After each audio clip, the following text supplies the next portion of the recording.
जय श्री राम, जय बागेश्वर धाम। दोस्तों, जैसा कि आप सभी जानते हैं कि रक्षाबंधन के साथ ही सावन के पवित्र महीने का समापन हो जाता है और वही प्रारंभ होता है भाद्रपद मास। भाद्रपद मास की तृतीया तिथि यानी कि रक्षाबंधन से ठीक 3 दिन बाद कजरी तीज मनाई जाती है। कजरी तीज को तीज भी कहा जाता है। हरियाली और हरतालिका तीज की तरह ही अखंड सौभाग्य की प्राप्ति के लिए रखा जाता है। इस दिन कुछ खास उपाय करके आप अपने पति से जुड़ी हुई हर समस्या का समाधान पा सकते हैं। पति पत्नी में अनबन होना, शराब का नशा न छूटना या फिर किसी और तरीके से अगर आपका पति आपकी बात नहीं मानते हैं, कोई बहुत ही बुरी आदत है, हर प्रकार की पति पत्नी से जुड़ी समस्या का एक दिन है जब बागेश्वर धाम सरकार में गुरुजी ने विधि, मुहूर्त और उपाय तीनों चीज बताए हैं। और इस दिन 2 खास उपाय आपको बताऊंगी। दोनों में से कोई भी अगर आपने एक भी उपाय कर लिया तो पति पत्नी से जुड़ी हर समस्या का समाधान उसी दिन तुरंत हो जाएगा।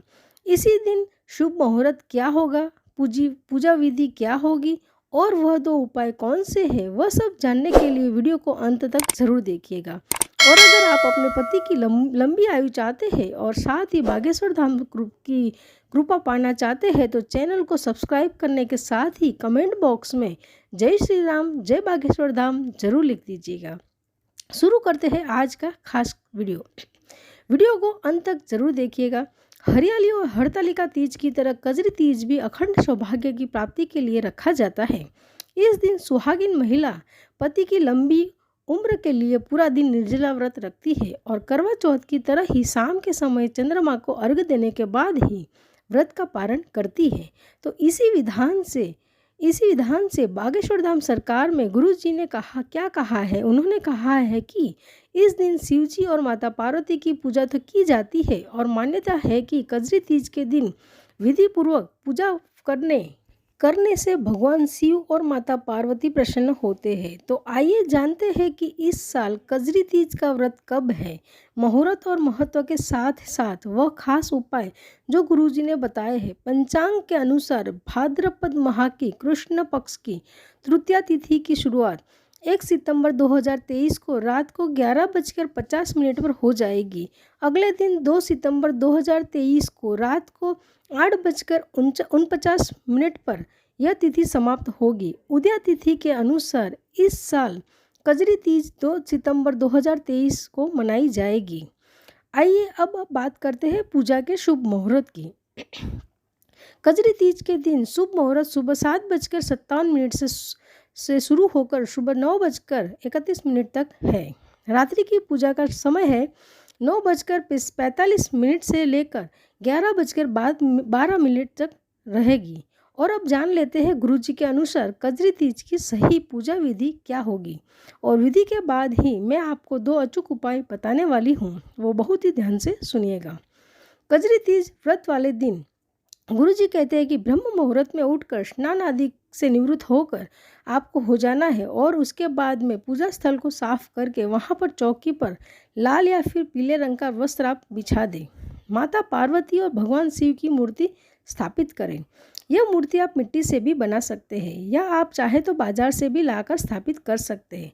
फिर आप शिव और गौरी की विधि विधान से पूजा अर्चना करें। आपके शहर या राज्य में जिस प्रकार से पूजा अर्चना की जाती है उसी प्रकार से पूजा अर्चना आपको करना रहेगा, क्योंकि हर अलग अलग राज्य में अलग अलग तरीके से पूजा अर्चना की जाती है। लेकिन एक चीज़ जो कॉमन रहेगी वह है कि आपको माता गौरी को पूरे 16 श्रृंगार की सामग्री अर्पित करनी है और भगवान शिव को बेलपत्र, गाय का दूध, गंगा जल और धतूरा अर्पित करना बिल्कुल भी नहीं भूलना है। इसके बाद शिव और गौरी का विवाह की जो कथा है उसे आपको सुननी है। इसके पश्चात रात्रि में चंद्रोदय होने पर पूजा करें और हाथ में चांदी की अंगूठी और गेहूं के दाने लेकर चंद्रदेव को जल का अर्घ देना बिल्कुल भी मत भूलिए।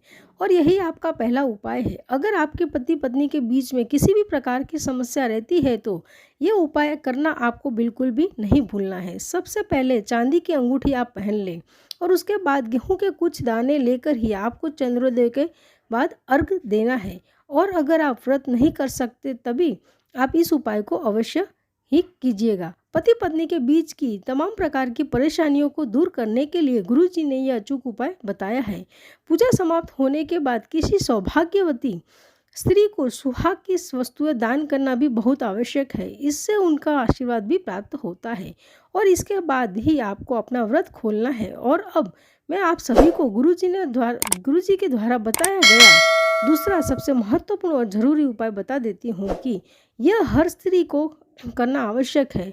आपको क्या करना है, आपको 2 जोड़ी लाल चूड़ी ले सकते हैं या फिर आप हरी चूड़ी ले सकते हैं। दोनों में से कोई भी एक रंग की चूड़ी ले सकते हैं। 2 जोड़ी चूड़ियाँ आपको बरगद वृक्ष के नीचे जाकर रखानी है, वहाँ पर चढ़ानी है। ऐसे में आपको अखंड सौभाग्यवती की प्राप्ति होती है। दीर्घायु की कामना, अकाल मृत्यु से जो भय आपके मन में बना रहता है, अगर आपके मन में भय बना रहता है तो वह हमेशा के लिए दूर हो जाएगा। पति पत्नी में किसी भी प्रकार की अनबन चलती है तो वह दूर हो जाएगी। पति अगर आपसे प्रेम नहीं करते हैं तो प्रेम भाव भी बढ़ेगा। साथ ही साथ किसी भी प्रकार की अन्य प्रकार की भी अगर समस्या, दुर्घटनाएं या फिर किसी भी प्रकार की आपके मन में जो भय है, उसके लिए ये उपाय अवश्य करें। साथ ही पति की तरक्की, नौकरी या व्यापार में हर किसी से जुड़ा हुआ ये उपाय है। बरगद के अंदर भगवान विष्णु का वास होता है और अगर आप वहाँ पर जाकर समर्पित करते हैं तो अखंड सौभाग्यवती की आपको प्राप्ति होती है। तो आप चाहे तो यह दोनों ही उपाय आप कर सकते हैं या फिर दोनों में से जो उपाय आपको अच्छा लगे वह उपाय आप कर सकते हैं। लेकिन अगर आप मेरी बात मानते हैं तो ऐसे में आप 2 चूड़ियों वाला उपाय अवश्य ही कीजिएगा। साथ ही साथ व्रत करना बिल्कुल भी न भूलिएगा और व्रत न भी कर पाए तो भी इन उपायों को आप अवश्य करिएगा। दोस्तों, मुझे उम्मीद है कि मेरे द्वारा दी गई जानकारी आप संतुष्ट हो।